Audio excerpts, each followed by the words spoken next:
have two questions. One is dispassion, and then the other one is location of the soul. Alright, so let's deal with the first one first. Alright. So sometimes English words are a little misleading. When we talk about dispassion, there could be a misunderstanding that people have no compassion or feeling, that we ignore the bulk of the difficulty in humanity. Give you an example. Let's take any third world country. So we might take any examples from Africa, we might take examples from India, South America, where people are poor and suffering. And so familiarity breeds contempt. So now we've just had an engineering discussion here, and I'll give you an example from engineering. You see, there could be in a manufacturing context, there could be an engineer that walks past an electric pump and hears a noise and then makes a mental note, let me attend to that at some point, definitely. Second day, oh, there's that pump again. Third day, oh, the pump. Fourth day, he doesn't even hear it. And fifth day, nothing. Sixth day, breaks down. So familiarity breeds contempt, and you'll find in third world countries, or developing countries as we prefer to call it, we might be surrounded by a lot of poverty and then ultimately be immune to it. Dispassion is not what it means in that context. It's not that lacking compassion. What it means is not getting involved in the situation as if it were real.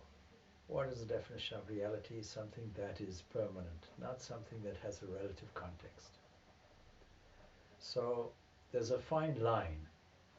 Swami Vivekananda, in doing his tapasya in the Himalayas, news reached him that his sister had done away with her life in the context of her mother-in-law's house, and he had tremendous compassion then for all women in India who came across this difficult situation. And secondly, he went amongst all the poor and the degraded countrymen and felt tremendous compassion. And it was these two things that stimulated his approach to a new way that a sannyasi should be. Typically, somebody who renounces, it's not just a giving up, it's a filling in also. So it's not that you're giving up attachment to the world, it's that you're replacing it with attachment to God. And when you have attachment to God, the other falls away. This is called dispassion. So you put in some different yogic contexts. If I am passionate about the divine, I won't be passionate about the world. So the one side is attachment to God, the other one is detachment from the world. One is cultivated consciously, and the other one falls away by itself. This is the context of bhakti yoga, devotion. In the context of jnana yoga, that is where we make a sorting process. We categorize things into permanent, useful, real in the context of permanent, whether it's absolute or relative, making this continuous discernment. Dispassion is also cultivated with it because, again, it's a byproduct of right thinking. When we see something in a truthful context, then the untruth falls away by itself. So in any context, this dispassion is cultivated. But dispassion is the negative term for the opposite of it. Everybody who is on the spiritual journey will be dedicated in a thirsting way to truth, which means ignorance falls away. When the sun rises and shines and exposes all the things that we are to see from the dawn onwards, what happens to the darkness? It gets dispelled by itself. Will we ever hanker for the darkness? It is possible. And this is called attachment. This is also called ignorance. So what are we? We are now more inclined toward things which aren't really there. And we're convinced about it because our gut tells us it's there. But this is the world delusion. When we see through it, when we see through the play, if you like, then we no longer become passionately attached to the things of the world. So dispassion is required. All right? Okay. Location of the soul. Somebody or other decided that the soul was some real material entity. Somebody decided if the body dies, you weigh the body before and weigh the body afterwards, and if there's a discrepancy, then that would be the weight of a soul. Not understanding there are many other losses that can be measured, and you're not taking everything into account. And making the fundamental mistake that soul is something that is physical enough to be measured and weighed. So we have to define what is the soul. Oh, thank you so much. All right, good.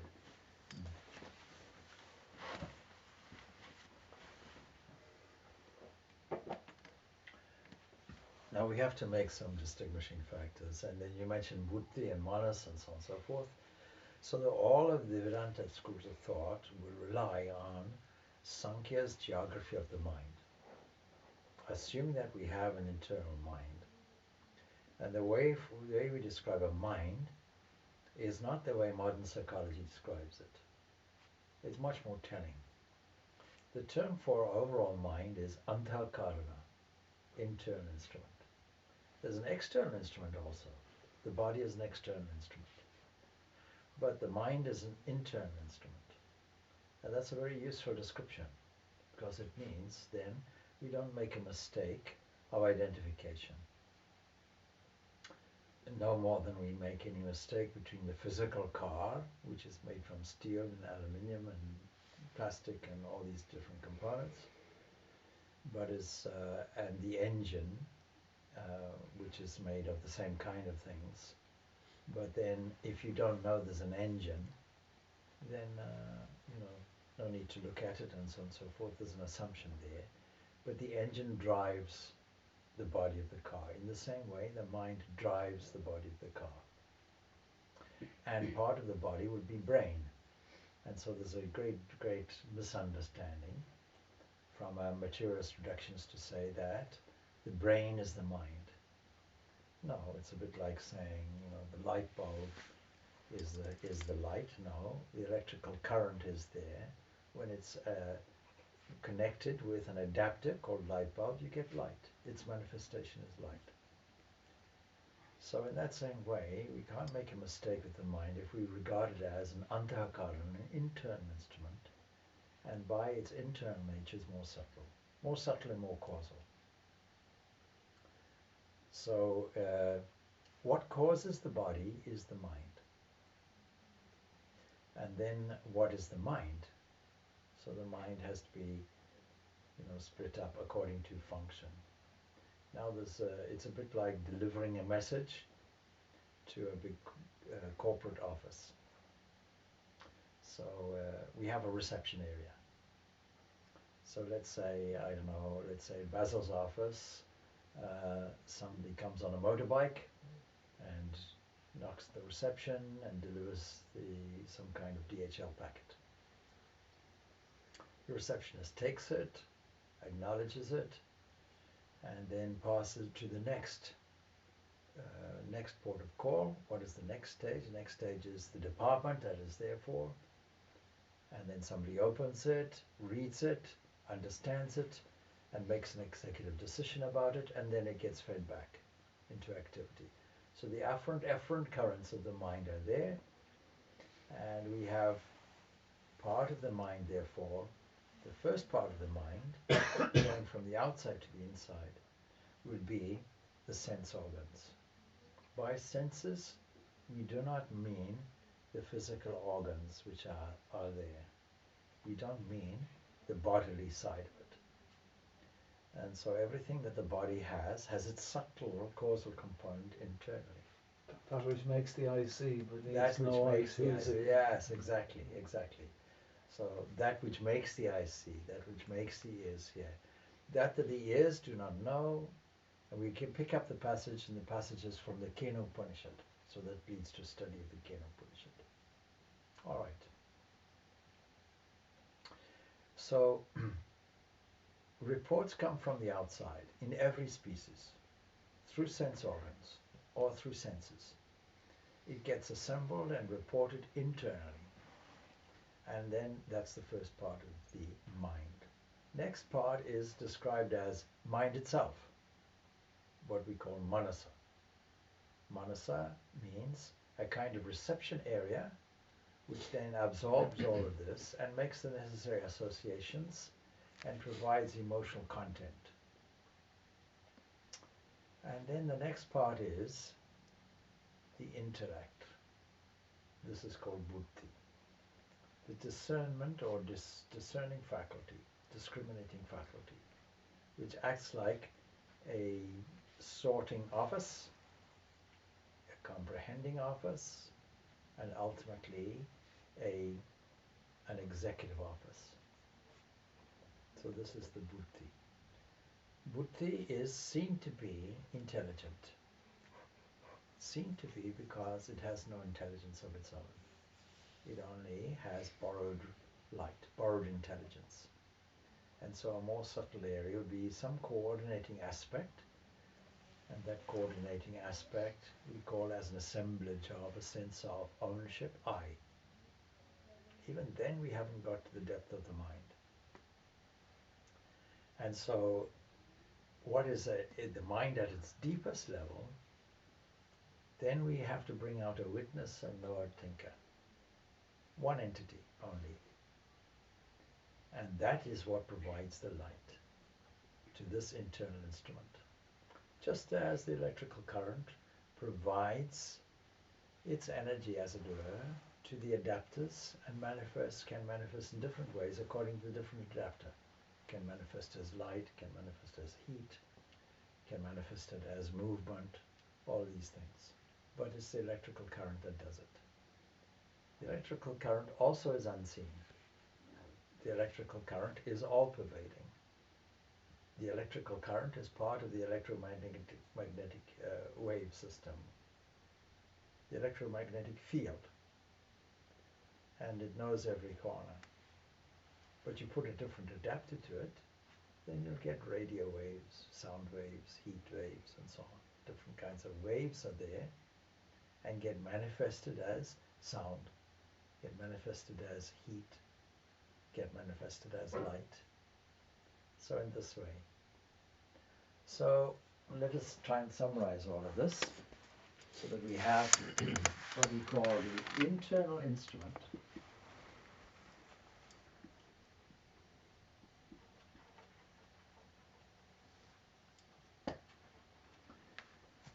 And in that internal instrument we have indriyas, that is senses. Senses. And then we have manas, which is mind, but let's call it reception area. Reception, sorting, and associating.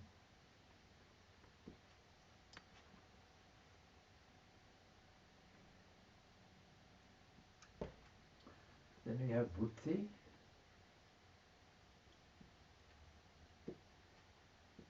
which is discriminating factors. yes. So we can call it discerning, lest we mistake discrimination, the word discrimination. Discerning, deciding, executing.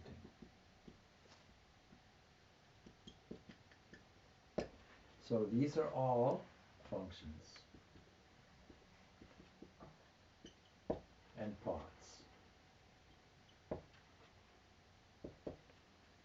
And then behind that, of course, we have ego, a sense of I, which acts as an owner and profiteer. But behind that, all of this is a reflection of the real ego. Ego simply means I, and that I is the self. By self we mean divine self. This we call Atman, which literally means self. Yogis also call this Purusha. These are simply two different terms which create a description. Atman describes I at the fundamental level, and Purusha describes indweller, an indweller, a subtle area. Neither of these can really be translated as soul. And so there's a great distinction between this. If we want soul, we have to use another term, jiva. And so what does this soul comprise of? It comprises of everything except the body. Everything except the body. Its most subtle version will be the mind, this internal instrument, because in amongst all of this is also memory.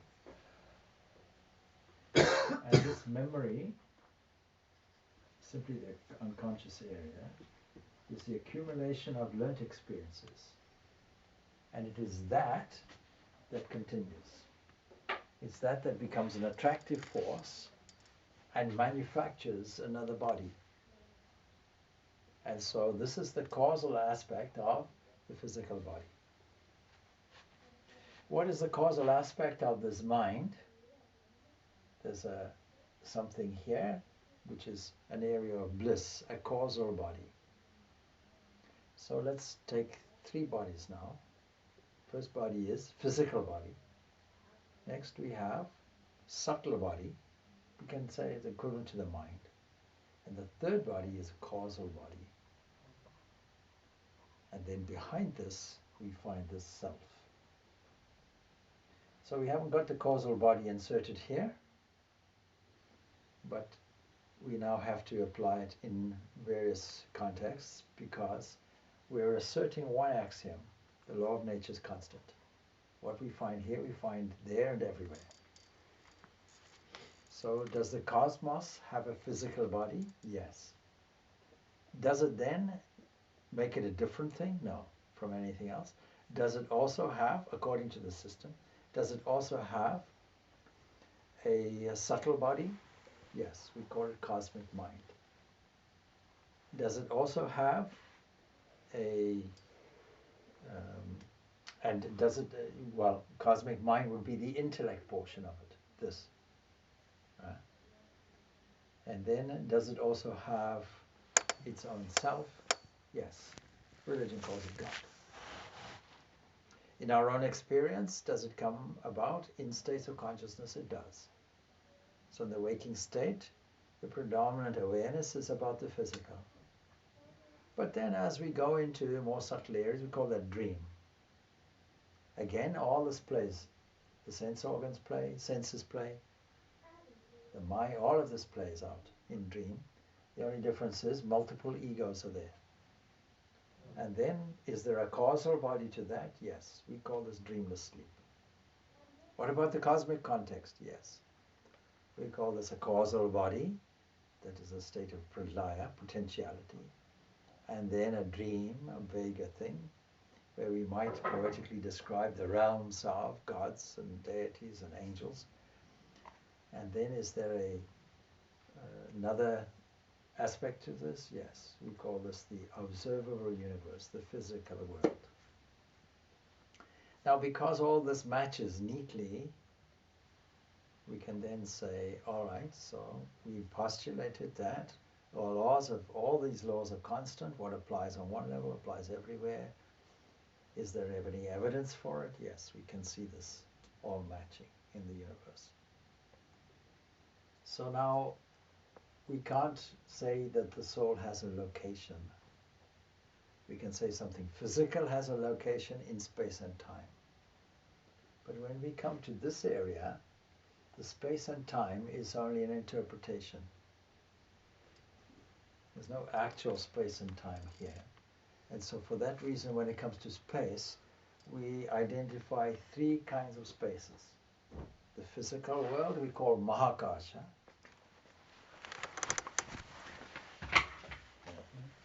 Oh no, we put it, we just insert it here, thank you. So we call it Mahakasha, this is the axis form.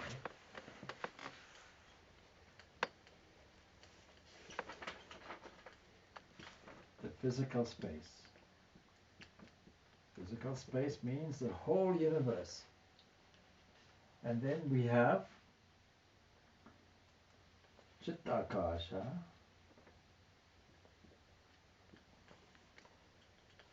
mental space.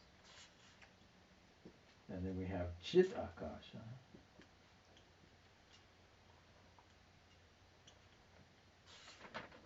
we have the ultimate.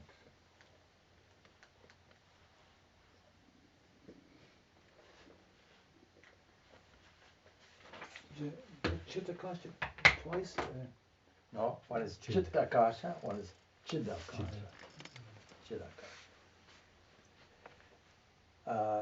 No, the great confusion also, of course, comes into the English word soul.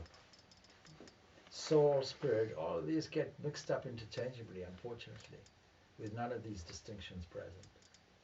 And the difficulty comes when we discuss such things as reincarnation. So the soul reincarnates. No, the soul simply is a carry-on, a carry-over, if we say soul is mind. But spirit, no, spirit doesn't go anywhere. Spirit never reincarnates, it never incarnates. See my standard answer, do you believe in reincarnation? And with a twinkle in my eye we say, no, I don't believe in this incarnation. Why would I believe in reincarnation? This incarnation I have a problem with. Let's not have another one. See? But then from the point of view, because there's no standard answer, there's such a thing as relativity of perception. So from a different point of view, we may say, with my sense of embodiment, a sense of individuality, what is that individuality that seems to continue its experience and plays out its desires? And the desires are simply the fulfillment. What we call the physical world is just the play out, the condensation of my internal desires. This is what we call evolution. The simple example, why does a giraffe have a long neck? You may say random mutation, but I may say no. Some animal looking at the non-competitive area of a tree decided the topmost leaves are the ones I want, and I have to strain my neck and reach them. And in straining my neck, nature responds and adapts, and the cells of the body make a new instruction. Let me make an extension of this neck and thereby create a giraffe. Now, there are many people in the evolutionary world who will completely dispute that, but then there's no evidence to the contrary either, because the whole of neo-Darwinian evolution has just gone. All the pillars have gone. They're no longer valid.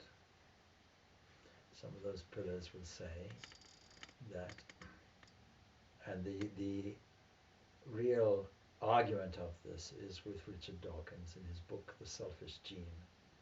Selfish Gene was published in 1976 or something, but it's completely out of date, and yet people are holding on to the idea. So let's just review what he's saying. Why is he calling his book The Selfish Gene?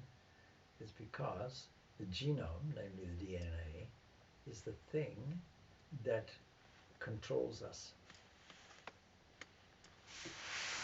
So it controls, in his language, lumbering robots.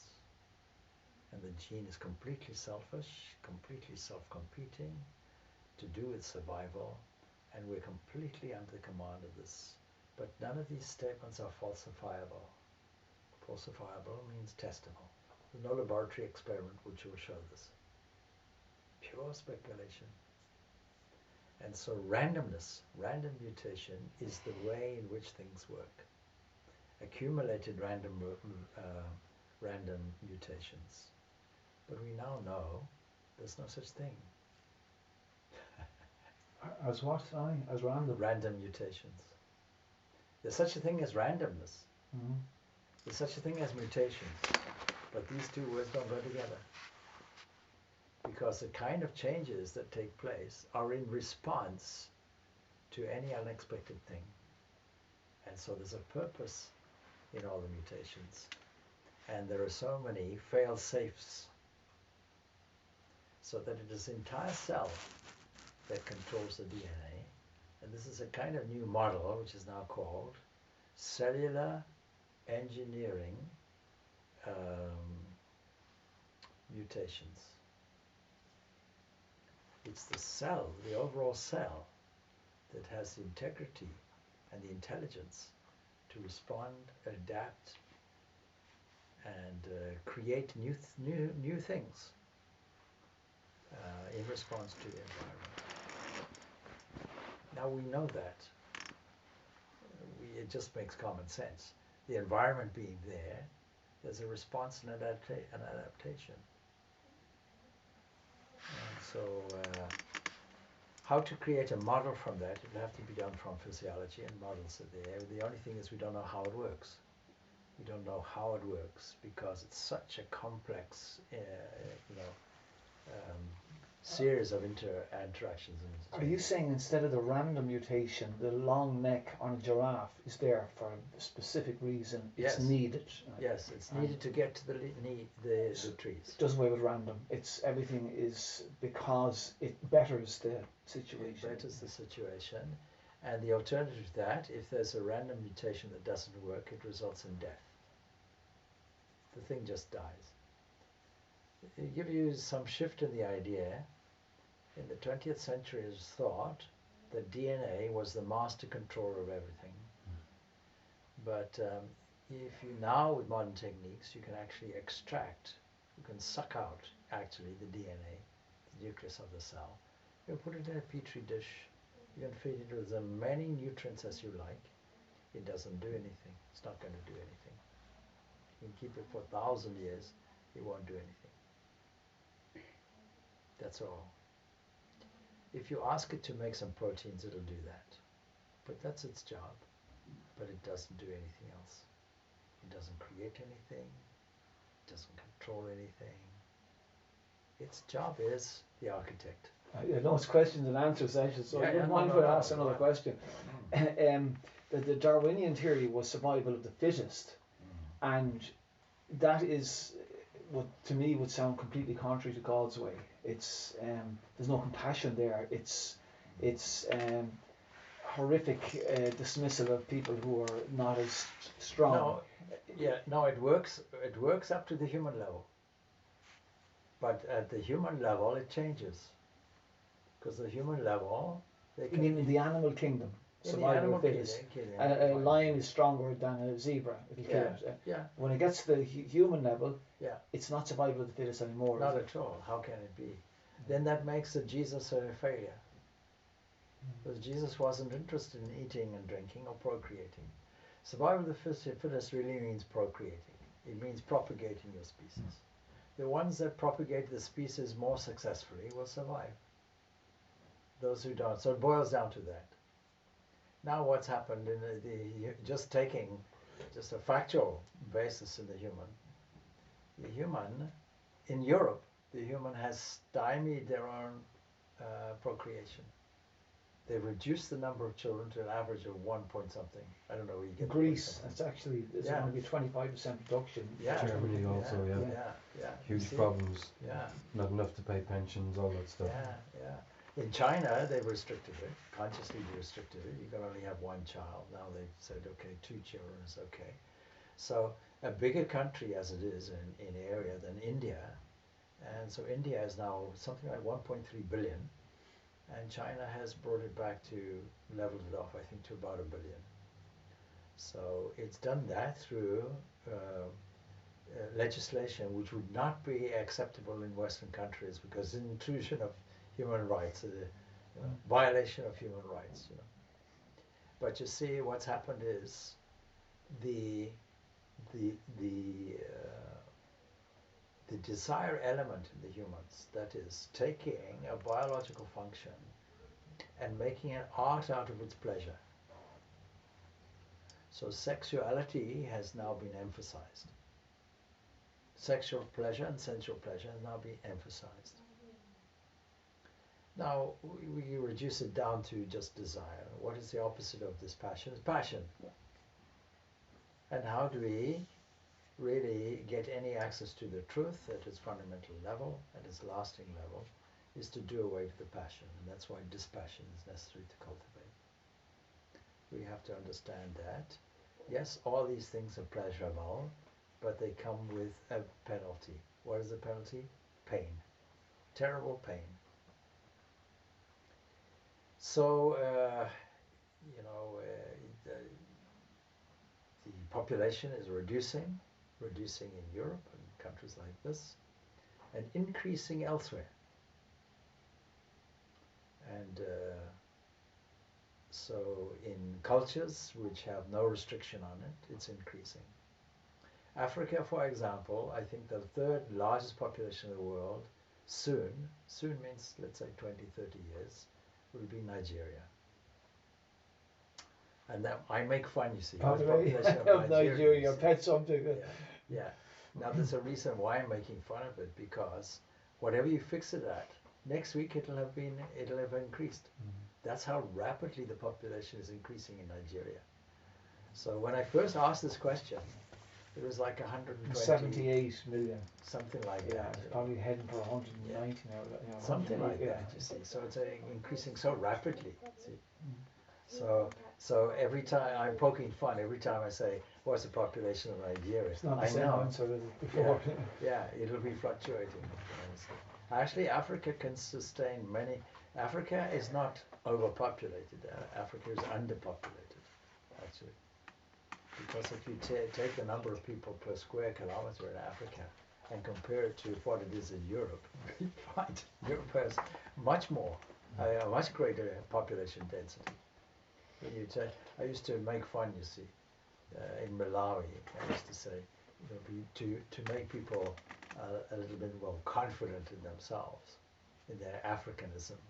And I would say, you see, look, there's a tiny island which is completely overpopulated and has notoriously bad weather. And they have the gall to call themselves Great Britain. See? So now you can call yourself great, see, because you don't have these restraints and constrictions. So at the human level, it's no longer true to say that we don't have the capacity to override our genetic dispositions, namely propagation of the species, and secondly, what we say is streaming negative entropy on ourselves, eating, drinking, and sustaining our life in a survivalist way. And the role models for these are the highest ideals of humanity around Krishna, who had no use for propagation, no use for attachment to material things. Same thing with Jesus, same thing with Buddha, same thing, and these are the highest models we have. These are the highest models of human sophistication and the highest ideals. Why are they the highest ideals? Because they have no sense of self-interest. They are truly altruistic. They simply work and act for the welfare of humanity, not just humanity, welfare of all beings, without any idea of any return or any egocentric gain. Material atheists will argue, we have no examples of altruism. We believe and suspect that everybody has an ulterior motive.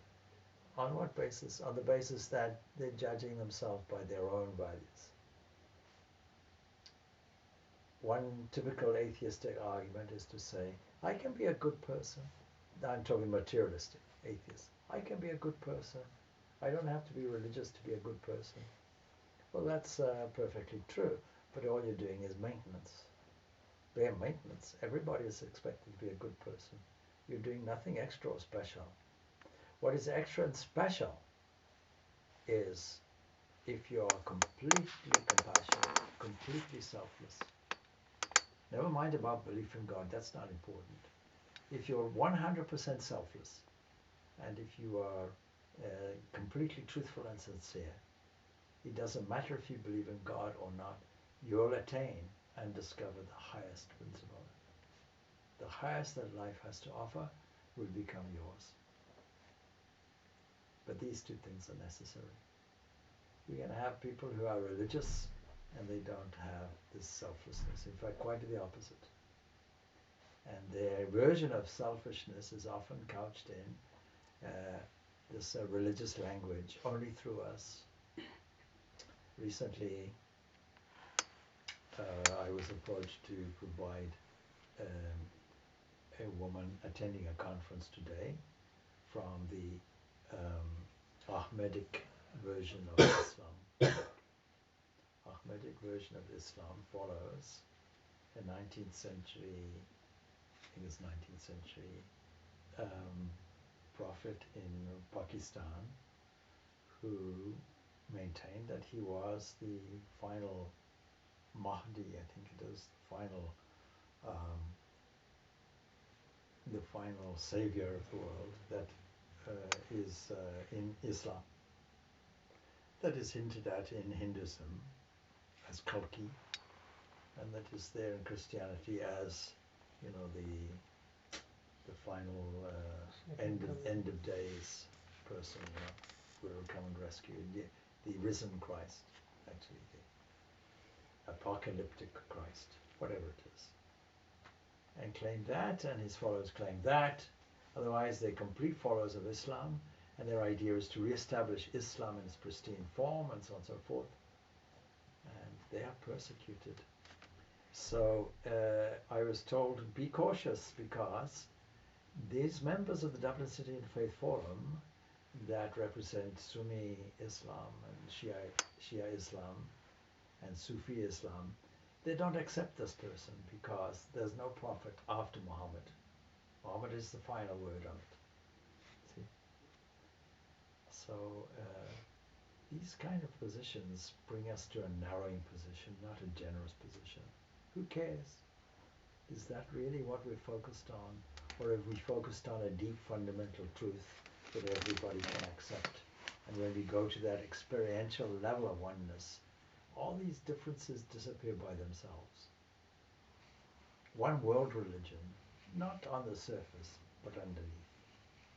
One ocean, with many different varieties of waves and eddies and currents on the surface. Why not? So this unifying thing is appealing to the very highest quality and virtue in human existence, which overthrows and transcends this survivalist issue. But the neo-Darwinian model would not be recognized by Darwin, have no relationship to Darwin's model at all, and yet they claim that they are Darwinists. Not at all. For example, the inheritance of behavioral characteristics was fully accepted by Darwin.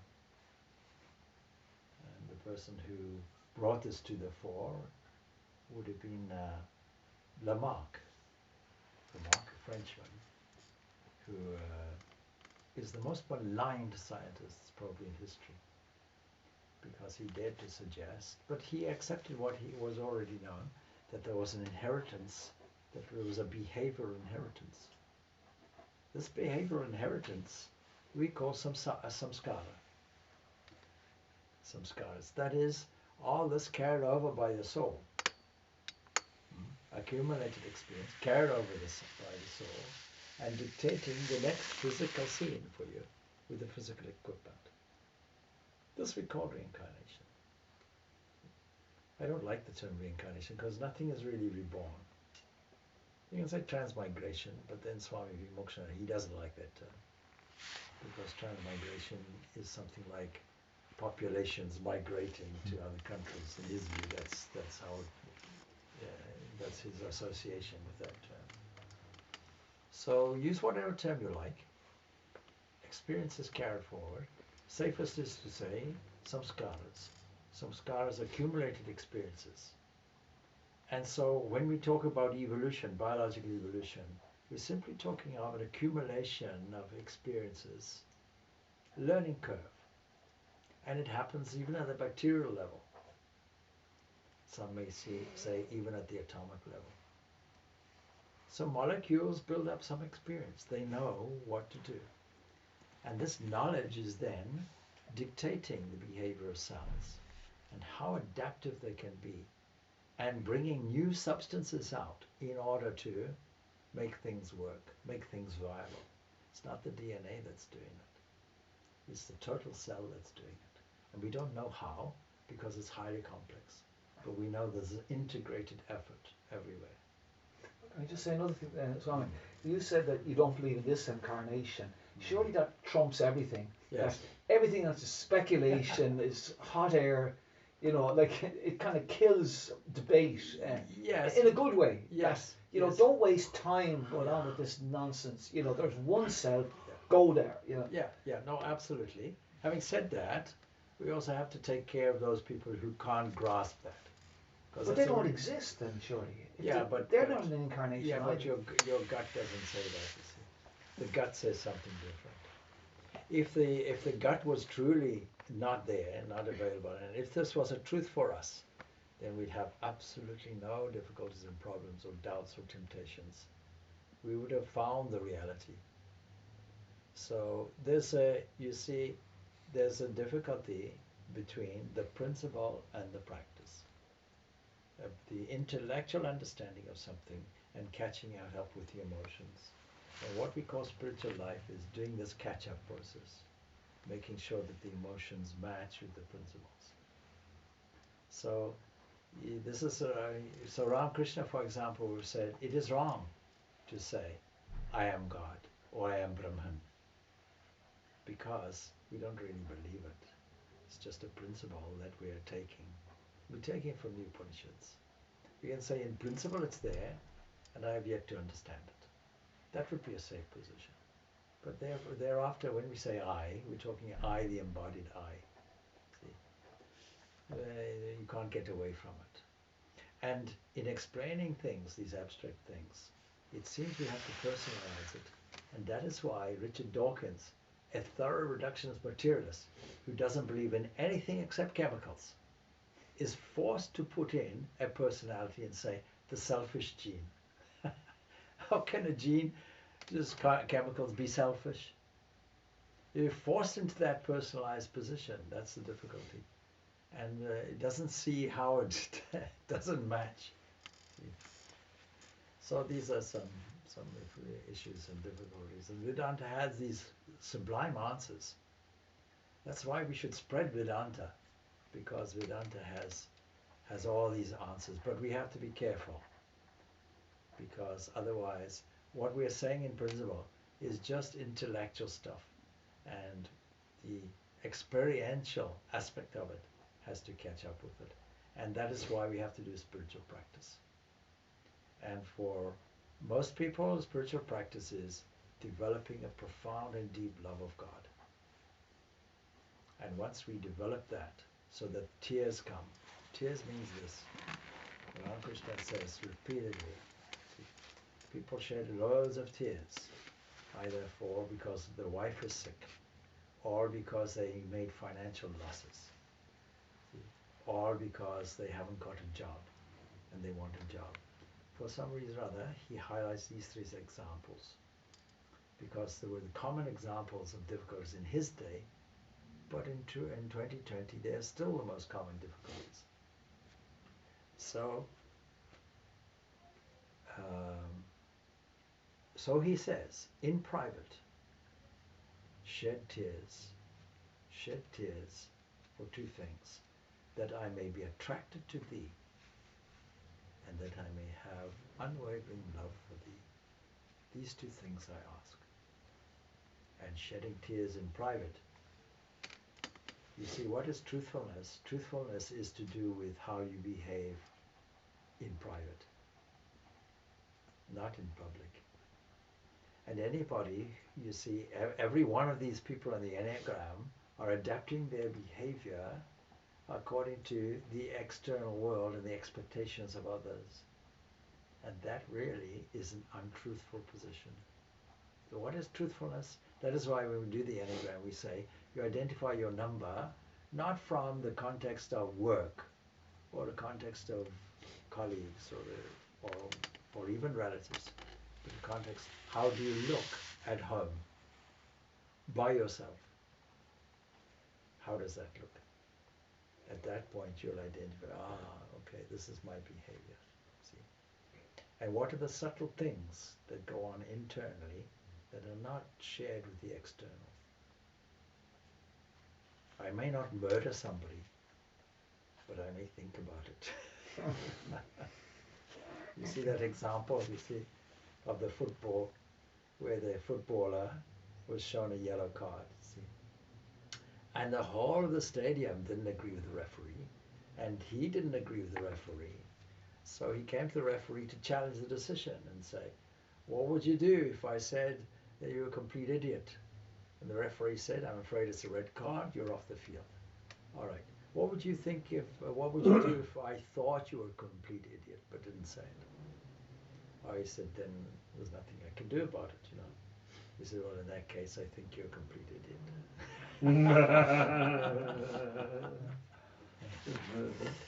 So what happens internally in this internal instrument is entirely up to us, you see. There's no way of seeing it or measuring it, see. In fact, there is a certain school of philosophy that tells us, and I think it's called logical positivism, that says nothing exists unless I can physically see it. And so, you see, you're not thinking. There's nothing going on in your heads because I can't see it. I can't prove it. See? So that would be a very extreme position.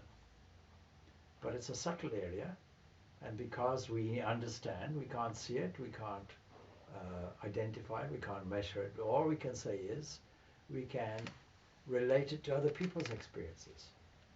I dream. Prove it. Well, do you dream? Yes, I often dream. Prove it? No. But the fact that two people dream means, well, we accept that dreaming can take place. Dreaming takes place. We accept it as a real phenomenon. And then when everybody says, 1,000 million people say, yeah, we also dream, all right. And then people dreamt in the past, and they record it in the Bible, and so on. Then we say, all right, the verbal testimony can tell us that dreaming is a real phenomenon. We can't doubt it. We can't see it, but we can't doubt it. So it's a subtle area, and therefore a causal area. It's the mind that produces the physical world. This is what we call idealism.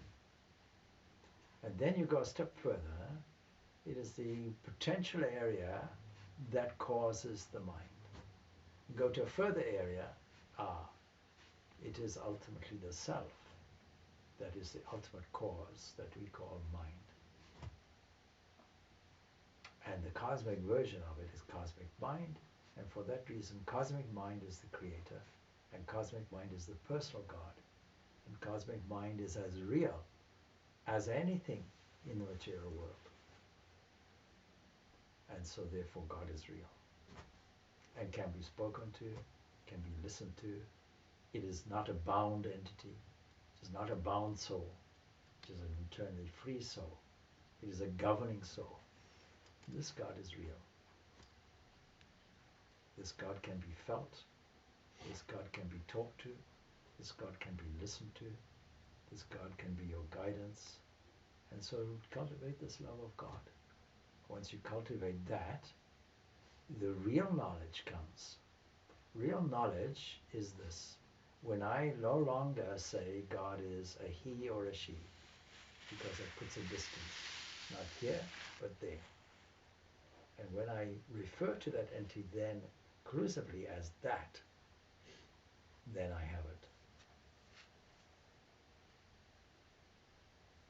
it. Tattvamasi, that thou art. All right. So now, thank you.